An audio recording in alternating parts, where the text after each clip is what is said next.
Guys, ഞാൻ ഈ കെട്ടിയൊരുങ്ങി പോകുന്നത് എങ്ങോട്ടാന്നല്ലേ? വേറെ എങ്ങോട്ടുമല്ല, എൻ്റെ വീട്ടിലേക്കാണ്. എന്നെക്കാളും തിടുക്കം എൻ്റെ മോൻക്കാണ്. അങ്ങനെ വണ്ടി വന്നു, ഞങ്ങൾ വീട്ടിലെത്തി. അവിടെ പോയപാടൊരു മഞ്ചാടി സിപ്പും കഴിച്ചു. അപ്പോൾ വന്ന കാരണം നിങ്ങൾക്ക് മനസ്സിലായിട്ടുണ്ടാവല്ലോ, ഇന്ന് കലാശക്കൊട്ടാണ് ഗായ്സ്. അപ്പം അതിനു വേണ്ടി പോയതാണ്. എൻ്റെ വീട്ടിൻ്റെ അവിടെ ഭയങ്കര പരിപാടിയാണ് ഗായ്സ്. എല്ലാ ടീമിൻ്റെ ഒത്തുകൂടിയിട്ട് ഭയങ്കര ഒരു വൈബ് തന്നെയാണ്. അങ്ങനെ ഒരു ജാതൊക്കെ കണ്ടതിൻ്റെ ശേഷം അവിൽ മിൽക്ക് ഉണ്ടാക്കാമെന്ന് വിചാരിച്ചു. ഉമ്മച്ചി പറഞ്ഞു, നീ പുറത്തുനിന്ന് മാത്രം കഴിച്ചാൽ പോരല്ലോ, വീട്ടിലും ഉണ്ടാക്കാൻ. എൻ്റെ വിശ്വാസം കൊണ്ടല്ലേ എന്നെ ഏൽപ്പിച്ചത്.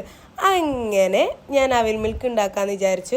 ഡീറ്റെയിൽ ആയിട്ട് ഗായ്സ് ഞാൻ റെസിപ്പി ഒന്നും ഇതിൽ ആഡ് ചെയ്തിട്ടില്ല. എന്തായാലും നമുക്ക് അവിൽ മിൽക്കാണല്ലോ മുഖ്യം. ഇതിവിടെ വേഗം റെഡി ആയാലേ നമുക്ക് അടുത്തത് കാണാൻ പറ്റുള്ളൂ. ഭയങ്കര തട്ടിക്കൂട്ട് അവിൽ മിൽക്കാണ് എൻ്റെത്. അങ്ങനെ അവസാനം അവിൽ മിൽക്കൊക്കെ കുടിച്ചു. സംഭവം ഞാൻ ഉണ്ടാക്കിയോണ്ട് പറയല്ല, ഒരു വൈബ് ടേസ്റ്റ് തന്നെ ആയിരുന്നു. ബാക്കി നിങ്ങൾ ഊഹിച്ചാൽ മതിയല്ലോ അല്ലേ? അപ്പോൾ നമ്മൾ എപ്പോഴും പുറത്തുനിന്ന് കഴിച്ചാൽ മാത്രം പറ്റില്ല, വീട്ടിലും കൂടി ഇതൊക്കെ ഒന്ന് ഉണ്ടാക്കി നോക്കണ്ടേ? അപ്പോൾ അല്ല അതിൻ്റെയൊക്കെ ഒരു രുചി അറിയാൻ പറ്റുള്ളൂ. അത് കഴിഞ്ഞിട്ട് നമ്മൾ നെക്സ്റ്റ് കാണാൻ പോയി. അവിടെ പോയപ്പോഴോ അർഷിമോൻ്റെ ഒരു പ്രകടനം ഉണ്ടായിരുന്നു. അങ്ങനെ അതൊക്കെ കഴിഞ്ഞിട്ട് നമ്മൾ എന്ത് ചെയ്തു, നമ്മുടെ കലാശക്കൊട്ട് തുടങ്ങി ഗായ്സ്.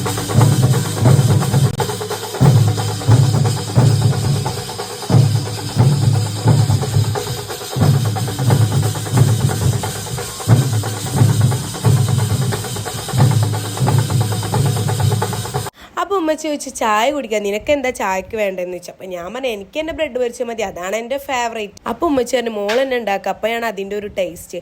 ഞാനിപ്പോൾ ഇത് കലാശക്കൊട്ട് കാണാൻ വന്നതാണോ അതോ അല്ലെങ്കിൽ അവിൽ മിൽക്കും ബ്രെഡ് പൊരിച്ച് ഉണ്ടാക്കാൻ വന്നോന്നൊന്നും എനിക്കറിയില്ല. അപ്പോൾ ഇന്നത്തെ വീഡിയോ ഇത്രയേ ഉള്ളൂ. ബൈ.